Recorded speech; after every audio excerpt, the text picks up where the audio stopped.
Hi, good morning, everyone. Again, welcome back to the IWIRC Spring Program. My name is Jennifer Kimball, and I'm an attorney at Rumberger, Kirk & Caldwell in Birmingham, Alabama.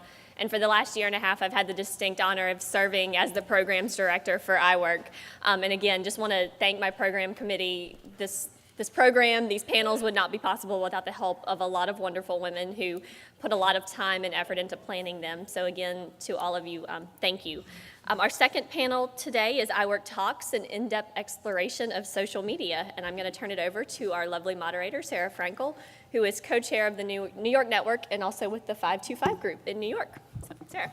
Thank you, Jennifer. Thank you, ladies. Get ready. We are about to blow your mind. All right. So this is going to be an in-depth look into social. It's a little loud. No? In-depth look into social media. We are going to take on a kind of unique format for this panel. We're going to combine some interactive elements on social media as well as a somewhat TED Talks format. As the Wall Street Journal recently said, social media is here to stay. So we're going to help you ladies figure out where you belong in the social media world. Give you a little background. TED Talks, if you guys aren't familiar, is a series of talks featuring industry experts that look at their own field and discuss it for maybe 5 to 15 minutes, but it's a very focused, in-depth talk. Up here in front of you, you have several lawyers, financial advisors, consultants. However, today you're going to be hearing from experts from LinkedIn, Twitter, Facebook, and the blogging world. Each lady is going to give you a 5-ish minute presentation and overview of what their platform offers and what you guys can get out of it. We're then going to open up the floor to an interactive Q&A. So instead of passing the microphone around, the way that you guys are going to ask questions is through Twitter. Hashtag IWIRCSpring. If you don't know what that means, you will learn in the Twitter section. As you have questions, don't wait to ask them. Go ahead and tweet them. Our fabulous Vanna White Emily over here is going to lead a discussion later, feeding your questions to the panel and helping you guys kind of find your way in the social media world. So, without any further ado, Pia, if you'd like to give us a look into your world of LinkedIn. Give me 1 second. Sorry. While she does that for 1 second, this panel, or this slide right here is the second slide in your handout. Feel free to reference it at any time. It gives sort of an overview of the different panels so you can understand the point of view that each lady is speaking from. Yeah. Okay. Hi, everybody. I'm LinkedIn. LinkedIn, I presume most of you know about. It is a way to have a bio on a work network. So it's separate and apart from your bio on your law firm or company's website. It's important for the following reason. We've got our slides. You'll see my point in the middle there. I'm not going to read them to you. The single most important reason for you to be on LinkedIn and to be on LinkedIn in the right way is so that you're not annoying.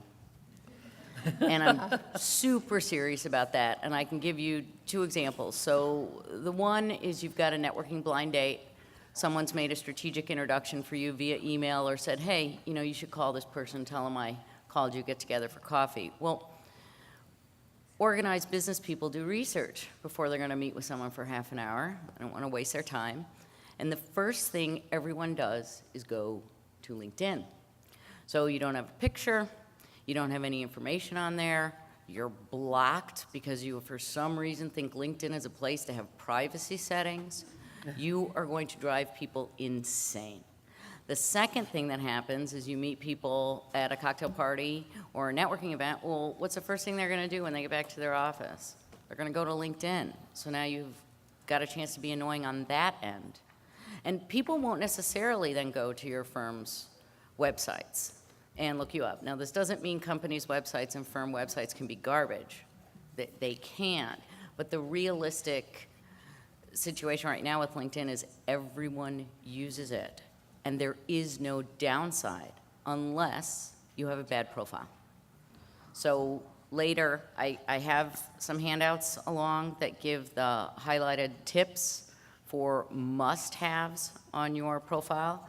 There are extra fancy things you can do that I'm happy to explain offline. I will be getting into the tips as we go forward, but that is the most important thing about LinkedIn. All right, we want to go on to Facebook, Natasha? Sure. I love that Facebook comes after LinkedIn because it is almost, in my mind, exactly the opposite, in the sense that while we've all heard about it, we don't necessarily think of it as immediately a business or professional-friendly setting for social networking. And so the inclusion of it in this panel, in my mind at least, is slightly counterintuitive, but I think there's a real nugget in explaining why Facebook can actually be tremendously useful in a professional career. Backing up for a minute, we've all heard of Facebook in one way or another, whether from personal experience. Several of us, including me, may have first encountered it through our kids. The movie The Social Network clearly made Facebook famous, and its much publicized IPO about a year and a half ago made Facebook ubiquitous as a name in the business world. But not everybody is actually on Facebook, so it's worth talking for a minute about what it is. It's a free online social network in which you can establish your own profile. That's about the extent of its similarities with LinkedIn. Beyond that, Facebook is incredibly freeform. You can post as much or as little as you want to. I guarantee no one in the business world will judge you if you're not on Facebook, or if you don't put your picture up on Facebook, or if you maintain privacy settings. In fact, privacy settings, I think, is one of the most important things to think about if you're going to use Facebook and also have a professional career.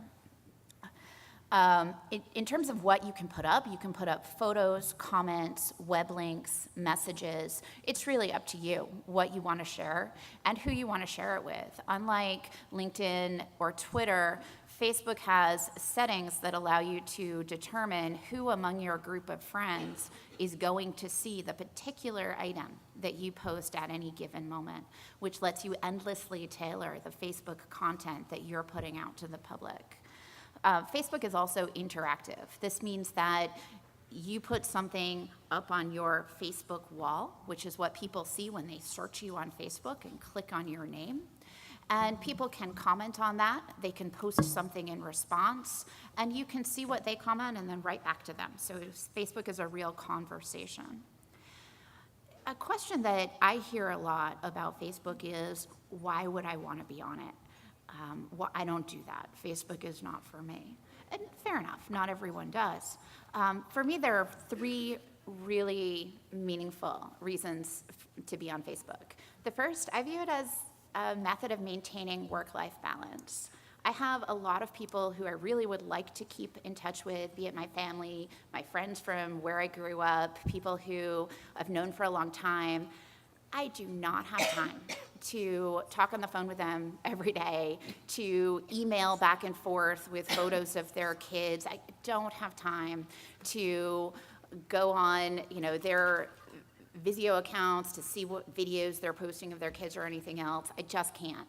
But I do have time in the morning when I'm drinking my coffee to spend 10 minutes looking at my Facebook feed and seeing what my cousin in Wilmington, South Carolina is up to.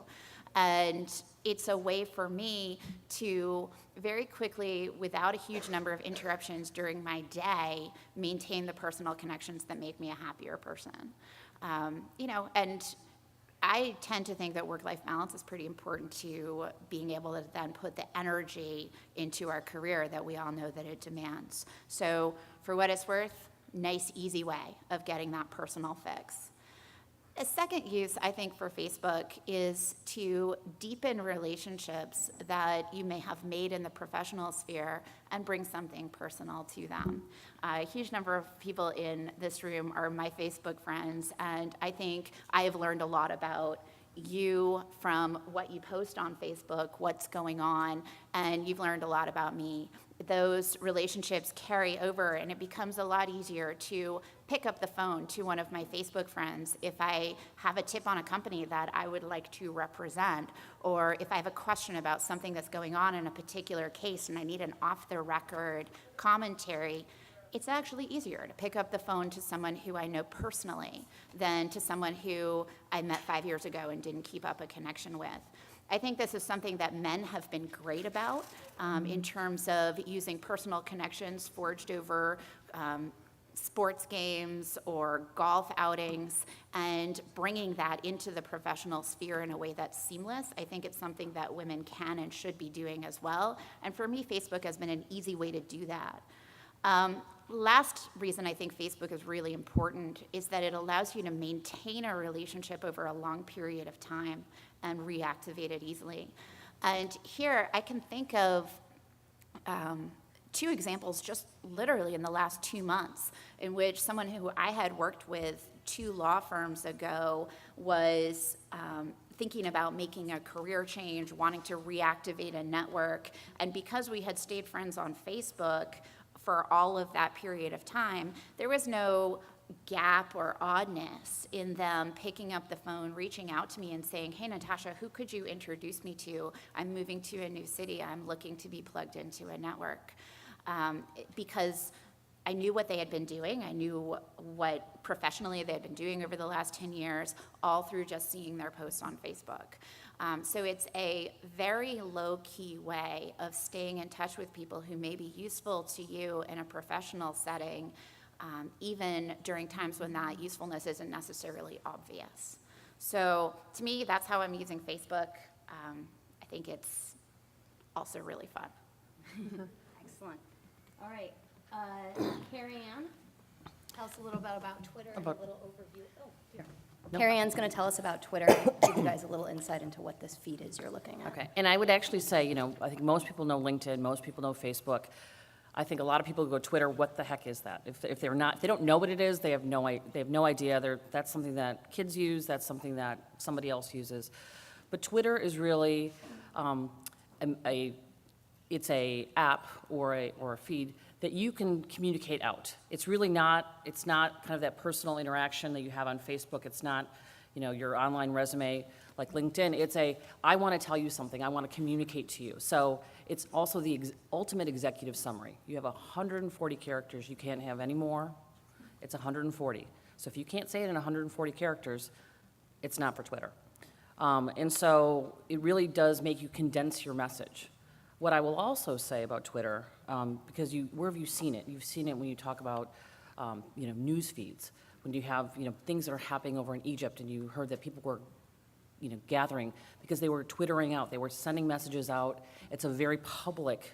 It's public. It's what do I want to say to the world? What do I want the world to hear? So where have you seen it? You've seen the news feeds. You've seen brands. You've seen, people personal expression. But one thing I would say to those of you that are not on Twitter who say, I really don't want to be that person. I don't want to, I don't want to tweet. I don't want people to, I don't feel like I have a message for somebody. 44% of Twitter users have never tweeted. And I think that's really important. I use it, I've been tweeting out for the social media, but I traditionally use it as a news feed. I follow the New York Times, I follow bankruptcy, I follow other people. And so it's really as much of a news feed as it is a communication mechanism. Well, and that's interesting too. I won't follow anyone who hasn't tweeted. So, because I don't know what they are. I don't know what they're doing on there. Now, so if all you care about is getting the information, and then you don't need any followers because you're just following others to get the New York Times and to get things like that. But if you are there to build your brand and see, I'm posting interesting things to get involved in a conversation, that's something you may have to end up thinking about because sometimes people think you're not real. Right, and again, with Twitter, it can be personal and it can be professional. Some people will say, you have a little bit of a bio, and again, this is a short and sweet. So in my bio, I'll say, this is my personal Twitter feed. This is not about me as a professional Alex Partners. This is Carrie Ann's Twitter feed. Here's who I am, here's what I'm tweeting about. But that's what makes it, you can be that person where it's about your brand and building your brand, and then you need to have content. Or you can just be personal and, hey, this is fun. Let me show a picture of, and I've got a picture later of a picture of my family that people might want to see. But again, you've seen it in all these different ways. You've seen the celebrity tweets. You see the selfies. I swear that selfies came about because of Twitter, because celebrities were there saying, hey, look at a picture of me, and they tweeted out to all their followers. And so it's a very much a push out of information, here's what I have to say, follow me or not type of media. The one thing I did want to clarify for folks is that sometimes people say, well, what's a hashtag and what's the @ symbol? All of the Twitter handles or names start with an @ symbol. So you'll see, I'm not sure if any of the tweets up there have an @ symbol, but that's how you notify somebody that you've included them. There's their Twitter handle. The hashtag is really almost so you can sort the tweets. So right now we're following IWIRC Spring because that's a hashtag. That's everybody who puts IWIRC Spring in their Twitter feed or their tweet is going to show up on here. So you can follow, a particular event or a particular issue, and it will trend. And this is what the Twitter feed is that we're looking at right now is IWIRC Spring. Everybody who's in the room or elsewhere tweeting about IWIRC Spring is showing up on that Twitter feed. I'm going to stop there because I know we're going to have questions later, and we'll move on to blogging. Thank you. Excellent. Celine? Hi, everyone. My name is Celine Mazer-Kramer, and I'm going to talk to you about blogging. Basically what it is, what it has done for me, as I'm a solo practitioner, so it's a little bit unusual. I practiced in firms and for a turnaround consulting firm before I launched my own firm 4 years ago. And I'm just privileged to be on this panel. I attribute my book of business to social media and my use of it, in particular blogging. So I'm really happy to share with you what I've learned. I've been blogging for 4 years. And I have 2 blogs, the In Plain English, In Plain English. It's mazerkramer.wordpress.com. Then I recently started the Steel Valley bankruptcy blog. It's really only talking about recent Chapter 11 filings and bankruptcy issues. So, can you go back? So just generally, for those of you who may not know what blogging is, it's basically, blog means the word web log. It's an abbreviation. And it's basically an online diary. It's basically a website of your own that you can update and frequently post and update as much as you want. It's chronologically ordered, so the most recent post is first. There can be one author or many authors. I often have my law clerks writing different posts for me. And it's one subject or many subjects. There are a variety of types of blogs. Actually, I also have a photo blog, but that's another subject matter. But the permalink pages, that's the beauty of blogging. I find 2 things. One, if you have something to say that's greater than 140 characters, and so I like to, for example, even just, I wrote a couple of blog posts, information I wanted to share with people about this particular presentation. It's longer than 140 characters, so I basically copied and posted some of these slides into a blog post, which I then disseminated. But there, you can put comments on a post. That's where, obviously, you have the interaction with users. And then there are archives of the posts and categories. Posts, I have a variety of categories. And so if somebody's looking at your blog and they just want to read about Chapter 11 filings, or I have a lot of things. My In Plain English blog is not even really law related. It's more like me as a business person, as a lawyer, as somebody that's trying to grow as a business owner. And I share a lot of stories on there about, I'm going to go into that though. So that's the mazerkramer.wordpress.com. Keep going. And that's the Steel Valley bankruptcy. I love to take pictures, and I actually took that photograph. That's of, I'm from a small steel mill town in West Virginia called Weirton, and that's some of the pictures. Okay, keep going. We mess up with the slides here because that's like a repeat of the one before. But on the right, wait, can you go back? On the right column there are just some tips. Typically, blogs have one niche subject matter, and often as a lawyer, you're constantly writing briefs. You're generating so much material you don't even realize it, that you can then disseminate to other people. But before social media, it was all kind of in your brain, on your senior partner's desk, all the memos, all the events that you go to.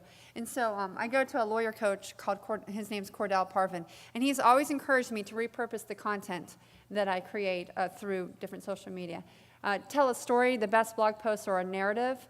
Have catchy titles, spend more time writing the title of the blog post and thinking about what it's going to be rather than the content of the blog post. Make it reader-friendly with images or videos, and add disclaimers, especially if you're dispensing legal advice. So I went through in preparation for this presentation, and I actually don't blog that much. I'm super busy. I have like 2 small little people that I take care of. And I only do it whenever I can. I mean, you're supposed to do it once a week, but over the 4 years for the In Plain English blog, I've had probably like 70,000 hits or something like that, and maybe 50 followers or something. And I looked at I only wrote maybe 83 posts or something like that.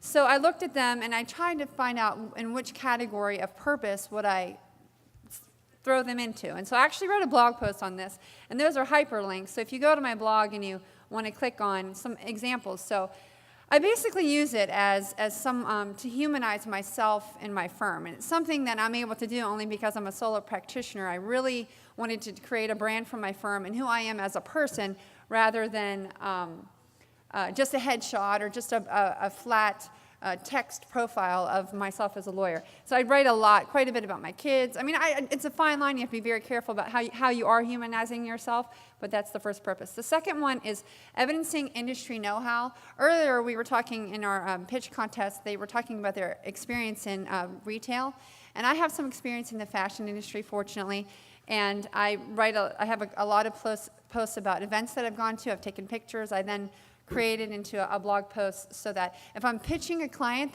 I was pitching a men's clothing designer, they were clothing designers, and in my pitch to him, I went back and I posted in my email all of the posts that I had relating to fashion, and I got the case. I add value and inform my clients and anybody that's reading. We were going to talk about this later, but I basically educate them and inform them about resources and events, and I think that that's important to do. In social media, it's not about like me, hire me. It's about what can I add value and what can I teach you and how can I enrich your life as a business person. Promote events, educate clients about trends and resources, spotlight clients and business people. I do that all the time to try to, my clients' businesses, I just do a profile, an article on them, slap their picture on there. They love me for it. And then the last one, evidence legal expertise. I do that too. I take, again, a memo or a brief, take a portion of it. And blog posts are only supposed to be about 500 words or less. So you just take one discrete concept. That's it. Thank you. Awesome. Thank you, Celine. So now we're going to have a little roundtable discussion led by your guys' questions. Again, we encourage you to use the Twitter feed, #IWorkSpring, to ask your question. This is the only panel you'll sit in where it is complimentary to the panelists to be on your phone the entire time. So go for it. Enjoy it. Emily, if you want to, I'm going to go back to this first slide just so everyone can kind of remember where these ladies are from and have an understanding of the platform that they represent, if it's more of a professional or a personal one, and you can understand their point of view and why they're answering questions the way that they are. So Emily, what's the audience curious about? One quick shout out for those of you that have not downloaded our guidebook app, please do. And links to this presentation and the attendee list and what Pia's got in hard copy are all in there as well. So in case you forget to take something or you put it in and you can't quite fit it into your bag on the way home, you will have that link in the guidebook app as well. Awesome. All right, a lot of great questions. Which types of posts are the most engaging? Carrie Ann, you have an example of an engaging post. Do you want to go with that? We can do it as an engaging post, or we can do it as a, why don't you flip to the tweet that we're talking about here? I wouldn't necessarily call it an engaging post. This is, what you want is something to capture people's attention. It's not just let me post a article that my firm did. You have to capture their attention, otherwise they're never going to click on the link, they're never going to do anything. At the same time, be careful what attention you're capturing, because it is 140 characters. And some of the things that we see the most on Twitter are people who do stupid things. You know, the guy who tweeted on the Chrysler account about how much he hated the potholes in Detroit and how it was such a mess. He got fired because that came out, he messed up, and it made the circles. Having said that, there's a positive aspect, and Sarah likes this one because I tweeted from my personal account a picture of my family at the holidays, and the Today Show picked it up and retweeted it. So for better or for worse, millions of people have seen the picture, my family's, funny holiday picture. But again, you don't know, because it's such a public forum, who is going to take your tweet and retweet it to their following, which, you may have hundreds, they may have millions. So you always have to be very careful, I think, this is a positive aspect. Make it engaging, make it interesting, but don't, be careful because everybody doesn't get tone. Right, well, and there was that woman, too, who I think was about to get on a plane for South Africa or something and had tweeted something racist. I don't even think it was related to her job, and she was fired by the time she landed. Yeah. And so, like, I mean, I guess that's a positive aspect of Twitter, right? I think we're all kind of happy about that. It's just really quick. We've all, I think, heard the maxim, don't put something in an email if you don't want to read it in the Wall Street Journal the next day. We don't always take that seriously because I don't really think my emails are so interesting they're going to be on the Wall Street Journal. But with Twitter in particular, it is a real possibility that if you say something that catches people the wrong way, it will be that public. Excellent. Emily, another question? What types of topics are taboo in, this question was specific to LinkedIn, but also other public social media platforms? Yeah, I'm happy to talk about that. If you wouldn't mind, I wanted to combine two of the LinkedIn questions because I think they'll overlap. So The surprise it'll be questions the audience quicker. Someone also had asked a question about finding a job. Okay, and these are related. So I'm going to answer the second one first. And now we can go back to the slides that I blew through over the overview. The things that can help you find a job are, one, not to post things that are taboo, and I'll get into that, and two, to have a successful profile. And there are subparts under that, tools, but let's start with what a successful profile means. It means you have a professional headshot. Nobody in your family took it. It's not good enough that you're standing behind in front of a white wall. Professional headshot in a suit with makeup, with your hair done. It's what it has to be. You can see for samples. Let's go to my profile. So I think it's the first one. Okay, so that's the first thing. You need to include complete contact information. You'll see on there that there's like a little business card. And if you clicked on that business card, this is just a slide, but if you clicked on that business card, you would get all of my contact information. My business address, my phone, my business email. That's another thing. You can only be using your business email on this.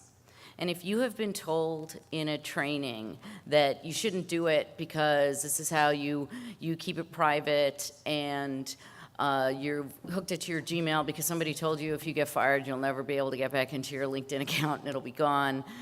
It's all nonsense. The reason you use your business email for this account is because it's a business site. And if you are linking to Hotmail, Gmail, something like that, I'm going to think you're unprofessional. And so this is business. I presume in comment sections, you're not looking for jobs, right? It's the way, okay, jumping topics. Let me go back to that. So complete contact information means business contact information. And if you are concerned about losing password or access, there's a place to do a secondary email, and that's where you put your personal email. That's where I have mine in your background profile information, not that what appears on the contact. This next point is something that very, very few people do, and I think it's a huge mistake. So, see, my title there, right under my name, doesn't say Executive Director, Deputy General Counsel at Navigant Consulting. Why should it? That's my job. That's right down next, right after that, is what my job is. If you go to most people's profiles, and I have to say I did pick on a handful of our panel members here, and you'll find them in my handout, they have their managing director, blah, blah, blah, and then the very first entry, managing director, blah, blah, blah. You need to say something in there that's brief, that tells how you can help people. What is it that you do? Oh, fine, you're a partner at a law firm. Who cares? So is everyone else. So these are the types of things that set you apart, that make yours appear, again, more professional. Your profile information and LinkedIn activity should be available to everyone. You need every single privacy setting turned off. And that means including the one that shows if you've looked at someone's profile, because unless you're stalking your ex-husband or your old boyfriend or your bitch college roommate to see what she's up to, what do you care? that somebody sees that you looked at their profile, because a lot of times people look at my profile and I say, oh, I wonder who that is. And then I click and look back at them and I say, oh, I wonder if they met someone who knew me or something like that. It has to be absolutely open. Now, I've mentioned these 4 things, and I'm going to directly answer the job question. A recruiter is going to be sending your information to the company or the firm that you want to work for, and they're including your LinkedIn. And if they haven't included it, the last time I interviewed at a law firm, not one partner came into the room with my resume. Every single one of them had their secretary print out the LinkedIn. So you have to realize that as far as getting a job, sure. Oh, I didn't mean to. No. Tweet it. Okay, that's great. I'll answer that very briefly. No. Okay. Yeah.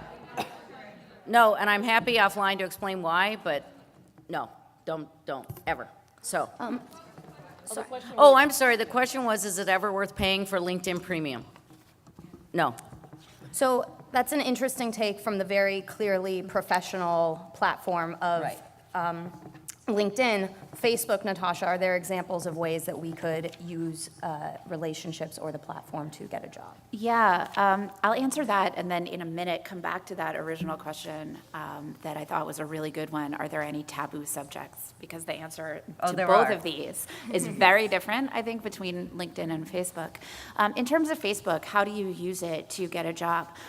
First point, turn all your privacy settings off. An important thing to realize is that the default privacy setting on Facebook is that things you write can be seen not just by people you friend in Facebook, not just by friends of your friends, but by the public, which actually means that your Facebook profile and the things that you post there and the things that you like and what you put up about your musical interests or movies you've watched are Googleable. Literally, somebody who doesn't know you, first thing they do, type in your name to Google. What should pop up is your LinkedIn. What should not pop up is what you posted on Facebook about the movie you went to last week. So really, really different. But you can use Facebook to get a job or to interview for one. And really, this all comes down to how do you maintain a network. I gave the example before about 2 people who were moving to new cities, looking to activate a network in that city, who easily reached out to me to say, who do you know, who can you introduce me to? But I have another example from the last month in which 2 women who are my Facebook friends, who don't know each other very well, one of them, and I will not disclose any names because it's quite private, one of them is interviewing for a job at the other one's place of business. And each of them reached out to me, one to say, who do you know? Is there any background I should know? How can I make a good impression? And the other one to say, what do you know about this person? I think you've worked with her before. How does that go? What are you thinking? And with both of them, I was able to give not only the professional answer, but a personal answer about fit. Hey, yeah, I think this works. You guys know each other a little bit. You should be talking. Facebook is excellent for that kind of thing. It obviously only works for that kind of business networking if you dare to friend your business contacts. And that leads directly into that second question of what's taboo. The answer is, yeah, post anything you want on Facebook, but be very careful about your privacy settings for each post. So I have a default privacy setting that uses Facebook lists. You can make a list on Facebook of your contacts and friends who fall within various groupings. So I have one list for my family. They get to see discussions about our family reunion in August in Vermont. I have a group for my kids' school. They get to see discussions about, the soccer team and what's going on. None of you in this room have ever seen any of my posts about any of those things because you don't really want to and you don't need to. I don't really post a lot of political stuff on Facebook, but if I did, I guarantee it would be restricted to one or the other of those groups. I also have a work list. And the work list gets to see things that my family doesn't care about, like that Well, for example, that I'm on this panel right now. My family doesn't need to know, but it's gone out to a work list. My default setting on Facebook is to post to all of my friends except people who are distant friends, people who don't need to see anything, and work. So if I just randomly post a photo on Instagram, it links to Facebook, none of you will see it. And if I'm posting something that people can see, I have a series of other default lists that decide who gets to see what. Segmenting on Facebook is really important. It takes some time, but not a lot of time. You can easily manage it, but fundamentally important. Awesome. Sorry to interrupt, Emily. We actually had, oh, hi again. We had another tweet from Amy Gavin about taboo. Remember that everything you put on the internet is permanent. I think we all know that, but especially on these social media sites, if each of you want to take just maybe like 30 seconds or 5 words on what is particularly taboo for your platform, might be helpful. And there's a difference between taboo and ill-advised. So on LinkedIn, I tell people not to post mommy stuff. What are you reminding people about that for? I'm serious. Don't do it. You want to, in other groups, post some things about, I don't know, but it's business stuff. And if you want to post things about women and business and women and leaders, I think that's fantastic. But mommy stuff? Why are you doing that exactly? Think about it. I disagree a little bit. Well, and one last thing. Working mother.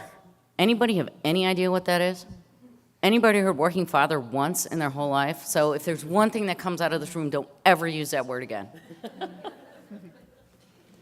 Unless Celine sways you otherwise. Well, I think her point is well taken, but at the same time, I think we need to let people know that we're doing sophisticated work, and at the same time, we're human. We have families, and there's more outside of our lives than doing briefs 24 hours a day. I don't know. It's a fine line, and I think you have to be careful. But I try to work it to my advantage as well. So What would you not blog about?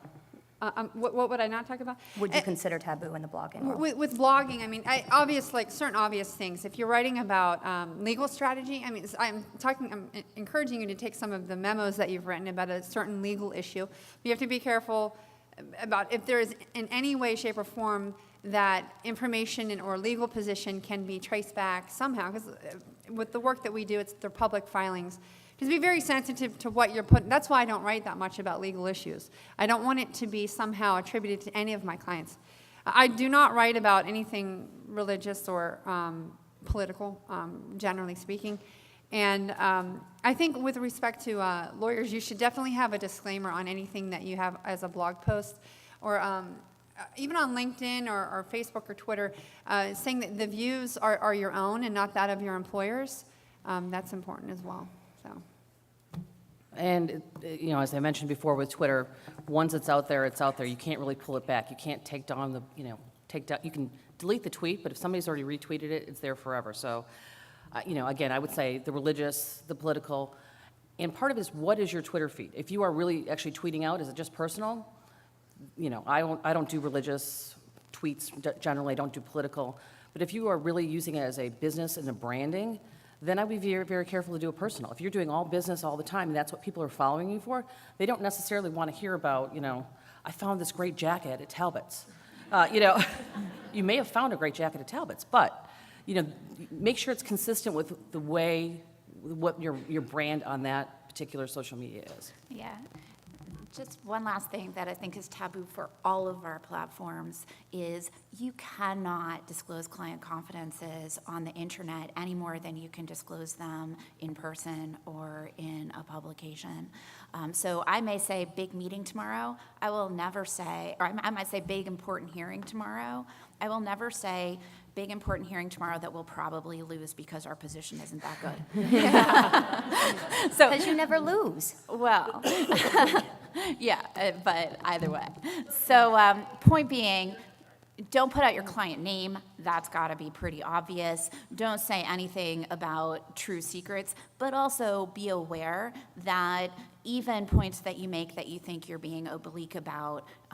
This industry is a small industry, and people can figure out what you're saying. So you got to be really careful about client secrets.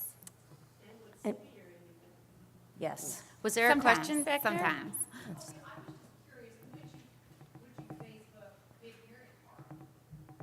She asked, would you Facebook big hearing tomorrow? Oh, yeah, I would. And in fact, I have. I have said, for example, we did the Chemtura confirmation trial. Everybody on earth knew that I had a big hearing the next day. I absolutely that morning tweeted, big hearing today, wish me fun. And in fact, one of the lawyers from the other side who is my Facebook friend posted right on there, we'll both have fun today. So you can do that, but I would not have been saying anything about our strategy. Can I interject right there? I mean, from a professional perspective, the point of social media, too, is to keep yourself top of mind and to inform your friends and your colleagues about what you do as a lawyer every day, so that the next time they have any bankruptcy-related matter, they think of you. So I might say, big bankruptcy confirmation hearing tomorrow, so that, all my friends, and it's worked for me. You have to be very careful, but keeps me top of mind, definitely. I agree with that. I use Facebook in part to let people know that my practice is vibrant, that I am busy, to stay in front of people. And I did use it. There's a slide up here and in your materials. I used it to announce my job change. Next one, yeah. And that was one where all the privacy settings were off, and I used it to say, yes, I'm excited about this. This is where I'm going, and this is what I'm going to be doing. Well, and the job change thing, that's a terrific point. All of these mediums allow you those taps with your connections. What do they say? You need 12, you need this, you need that. Well, you're not going to go to every cocktail party. You're not going to have lunch with every single person that wants to have lunch with you. You have a job. And this way, they see you on Facebook if they're a friend of yours, or they see your Twitter post if they follow you. They see your LinkedIn post. And I get asked, well, did you ever get any business from LinkedIn? Well, sort of. My name, picture came up, and they were like, oh, I just got this call. I'm going to call Pia because I saw her picture. But that's what it is. There's no downside. If you're looking for it because it's going to turn you into some huge rainmaker, if anybody had the ABC recipe for that, nobody would be sitting in this room, right? We'd all be in the Hamptons or whatever. So I think that, and then that leads me to the other part, why it's so important and why people like LinkedIn is you can almost get rid of your Outlook. If you need to find someone and you haven't talked to them for a year and a half, and I mean from a contact that was exaggeration, hyperbole, I saw some faces. So if you need to find someone, you can just go right there, and if they've done it correctly, you have all their info right there, and you didn't know that they changed their job 6 months ago. So that's another thing that like announcing on Facebook, when you announce, people can find you, even if they didn't notice that you had changed jobs. Along that same point, we had a question about how do you keep your social media contact list clean and current? You want to purge. I'm a big believer in purging. You can set yourself all sorts of different rules. I do it every quarter. You can purge on LinkedIn by alphabet. Sometimes I pick 3 letters. I go through. My purging criteria are, I can't remember who you are. I've decided you're perhaps an idiot. I know that sounds so terrible, doesn't it? But we all think that sometimes. And it's probably been from several interactions. And then the third one, sometimes I have done sweeps by personal emails, and I've just dumped everybody that way. I was actually I'm gonna comment on. Nope, but they will notice if they look. Yeah, Pia's done a purge. That actually goes out once a quarter. Yeah, because you're an idiot. So what they'll see if they happen to look you up is that I'll most likely be a second connection of theirs. And so they'll realize we're not connected anymore. And I'm actually going to comment on the Facebook one because I know you get Facebook friend requests all the time, and there's certain people you're like, I don't really want to be your friend. At the same time, you don't want to necessarily, show them pictures of my vacations and whatnot. This goes back to the privacy settings and Natasha's distant friends. There are people that don't see anything. They see my profile picture, and they may see like where I live, and they never see a single post because I've got them on like do not show.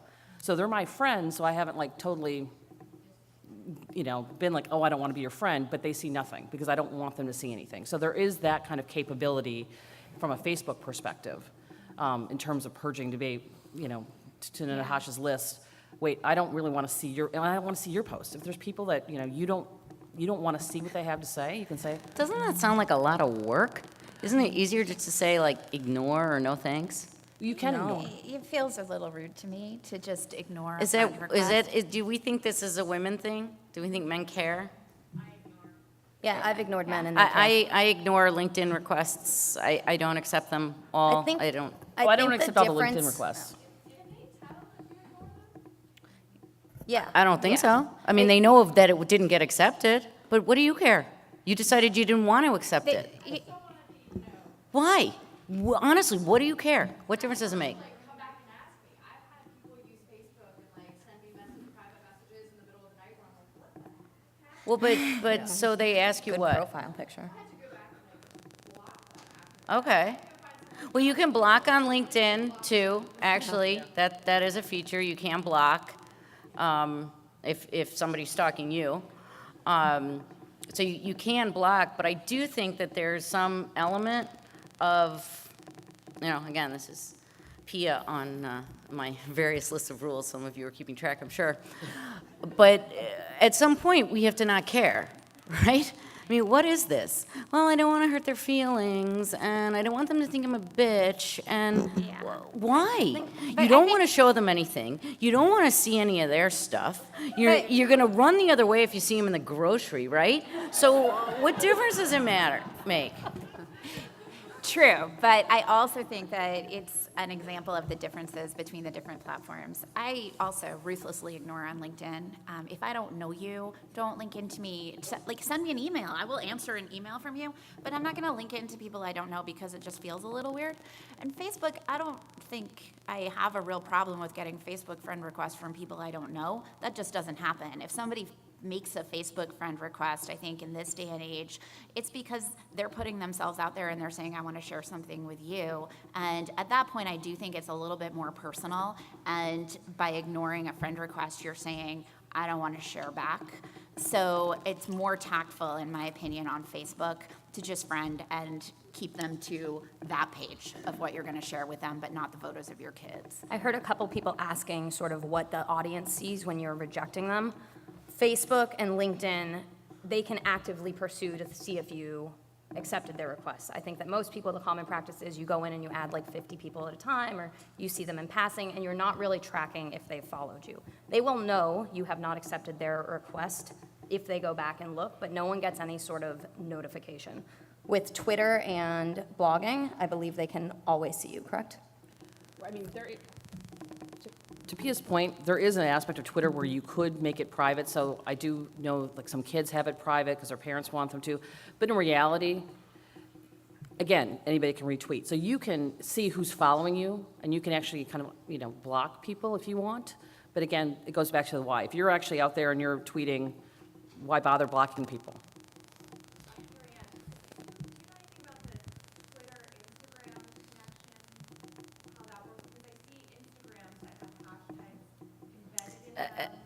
I don't really know. Do we know? Yeah, no. So Instagram, in and of itself, has a function where you can share your Instagram posts on Twitter or on Facebook or direct by email. Most of the services have that. You can link your LinkedIn and your Twitter too. I only recommend that if you are religiously business on your Twitter, then it's fine to link them. But if you sometimes post movie reviews and things like that, which I do, I don't have it linked to my LinkedIn because nobody wants to see that on LinkedIn. It's business. But on Twitter, I found it's very important to go through your followers, the people who are following you. And this is where the non-tweeters come up, and like porn stars and the spam bots and stuff. So you definitely need to be cleaning, far more so than your LinkedIn, your Twitter, and seeing who's there, because anybody can just latch on and follow you. And Hootsuite is the technology you want to use. You can download an app called Hootsuite, hoot like an owl, and that will link all your social media sites. You can pick the ones you want. So you tweet, or I'm sorry, you put a message out there one time, and it goes on all the platforms that you guys are looking for. Right, but I agree with If you Pia. get so adventurous, you're doing I it. agree If with you don't wanna Pia do that, yeah. that you have to be, I would not actually have anything I tweet go to LinkedIn. If I tweet, it goes to my Facebook, because it's usually kind of a similar audience or similar style of what I'm talking about. But I wouldn't ever have kind of every platform having the same messaging. I think they're different audiences. Yeah, I differentiate a lot too. My LinkedIn has nothing to do with my Facebook, nor in my opinion should it. On Instagram, I actually put more up on Instagram than I do on Facebook, because I tend to think that if people are following me on Instagram, it's because they want to see pictures of my kids and my vacation. And if people are following me on Facebook, they might want to see a limited percentage of that. So I curate that pretty carefully. In case anyone is wondering, Instagram is a social media platform as well that's solely pictures. Quick little messages underneath, but it's just a way to share photos. So your news feed, which your wall on Facebook, your news feed here, your Instagram feed is just a series of pictures from people you're following. Sherry, did you have I can't find you. Oh, there you go. This is, this is a little different topic, I guess, than what we're talking about with the practicalities. But I was wondering whether any of your employers have social media policies.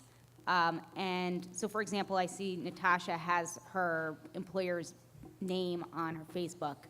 I know my firm has policy, you're not permitted to do something like that. So I'm just curious if you have policies and if you have advice for maybe people in positions with firms that have very, I guess, strict policies. Read the policy. Yep. Is the very first thing, and they're allowed to do whatever they want in their policies. And it's not standard, other than the things that have been mentioned earlier. I mean, obviously, you can't do more on the internet than you could do orally, but you have to read the policy, and if they say you can't tell anyone you're an employee here, I don't know how you can fight that. I haven't seen any that strict, but if that's what yours is. Yeah. I actually, I'm sorry. That's part of my practice. I did do a 7-month stint for a big firm in Pittsburgh, and they did have a social media policy. I worked with the HR person, did research, a ton of research about social media policies, and do presentations on that. And that firm was a big firm, and they had very clear-cut guidelines about what it could and couldn't do. And so if you are at a large firm, I caution you, get your policy, talk to your HR person about any type of social media activity that you have. You do not want to get fired over a tweet. I'll never forget, I was heading to a deposition, and I tweeted something like, it didn't identify the client. It was something like, prepping for a deposition about valuation of a secured claim. And I was walking to lunch that day, and it was a partner in another department, and he was like, he didn't like my tweet. And I was like, well, I didn't really see anything wrong with it. But so I caution you, and if you have any questions about it, and I'd be happy to share with you my presentation on that. I actually have it on LinkedIn. All of my presentations are on LinkedIn, so. You have to put on Twitter, you'll have to give us a hot link to it. I will. Back to the content of posts. How do you know when you're relevant and when you're just annoying? See how many followers and LinkedIn connections you have left. I don't know. Yeah, I don't know if Maybe- you oh, ever sorry. really know, but it's probably useful to have guidelines for how often you post. And then you do get feedback on some social media. People will like your post or not like it. You'll get retweeted or you won't get retweeted.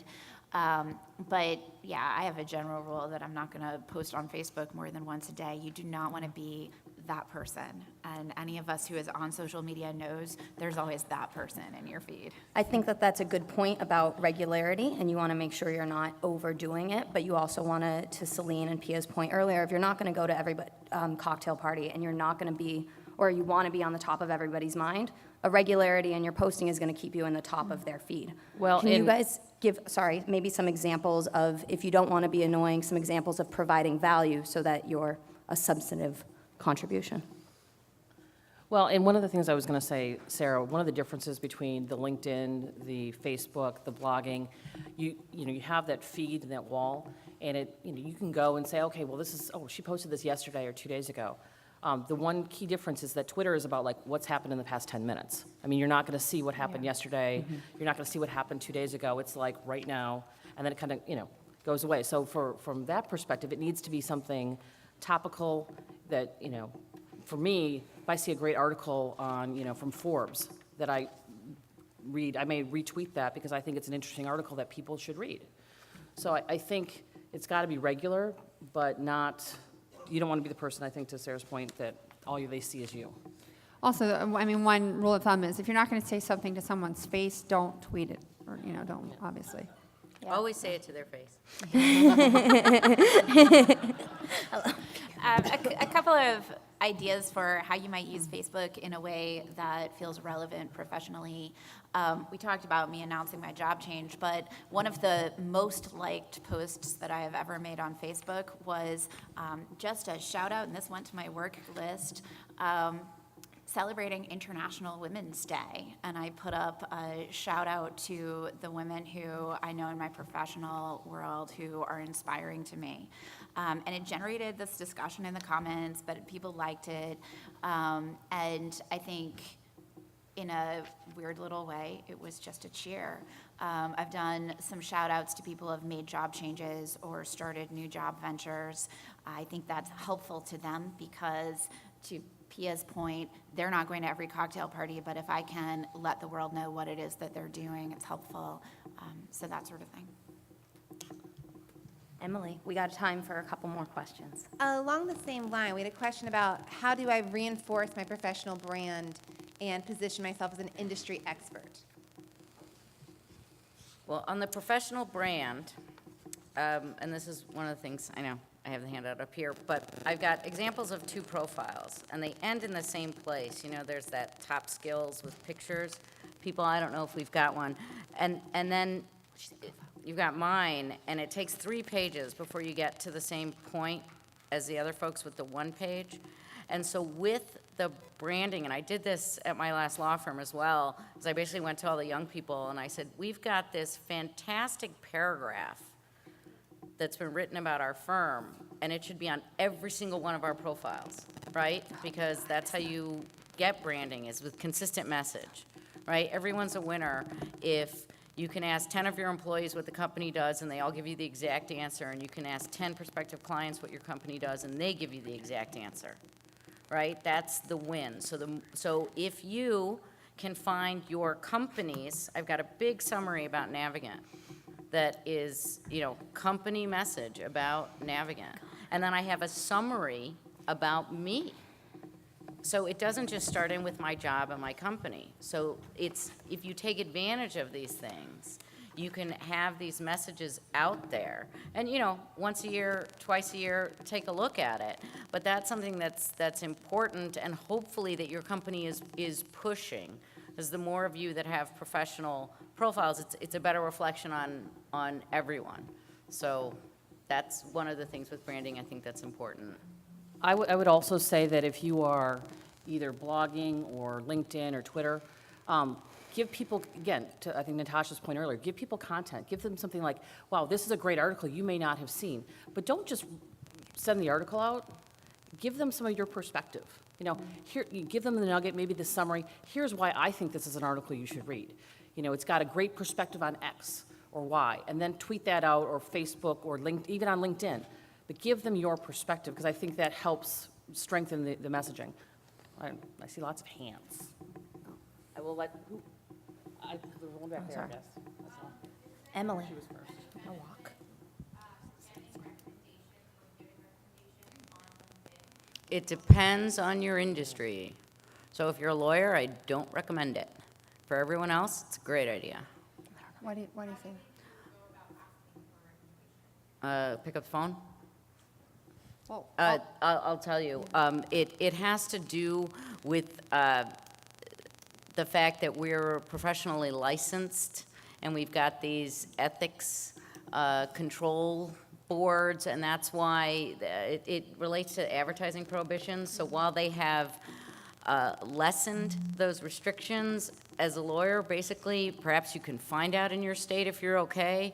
I think it's too much work. I think it's too risky.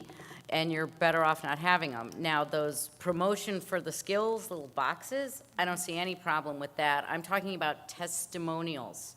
And I know in Illinois they're a problem. Now, you regularly see lawyers with them. You do. And I don't know of a single person who's been brought up in front of our disciplinary board for it. I don't, but who wants to be that person? But for vendors and other business folks, I think it's a great idea. I'd like to speak to that. When I started my firm, I asked all of my high school colleagues, I asked everybody to write me a recommendation. I think I got 40 or something on there. And you do have to be careful about what they say. They can't be like, she is the best bankruptcy lawyer, she wins outstanding, has outstanding results. It's more like they're testifying, making a testimonial as to my character and how they know me, and I think it's been helpful. But a good way to get them is to give them. So go through people that you think are outstanding. I wanted to share with you guys too, the apps Zite and Flipboard. I use them on my iPhone, and it scopes the internet for articles that are related to bankruptcy or any type of industry, whatever special interest you have. So when you're on the treadmill and you're reading the articles and you just want to share it or tweet it, it's a very easy app that I've used, and I recommend them. Did you want to say something, Natasha? Did I want to say something? You looked excited just now, I sorry. am constantly I had a excited. question. We're getting the sign, so if you want to do your last one, we're going Okay, to last answer it one. real good. Is Okay, it? we can hear it. Okay. So far for me, LinkedIn is a collection of contacts and with people connecting and ask, but how do you take that farther than just, here's how I find somebody? Like, Okay. What tools, how can you make that more of a tool that's not just an advertising, nightmare, but Maybe you can't. We can talk about it in depth online, but also there's the groups slide, so you need to participate in groups and participate with like-minded folks. I think that's a good question to keep asking yourself. It's absolutely not a reason to be off it and not to have the best profile possible. It's ever evolving. I think I've been on the thing since 2002 or something like that. Can you imagine? I think there were 4 people on it. And I didn't check my profile for 5 years. I don't know, somebody I knew must have known something about it. But one of the things, and I'm saying this on behalf of the LinkedIn and as a social media user, but the one thing that I want to leave you guys with is there isn't one of these things that is a substitute. So do not think of it that way. You need to call people. Actually, I hate doing business by email. I think it's slowed everything down now. But I use a phone constantly. I try to see people all the time in person.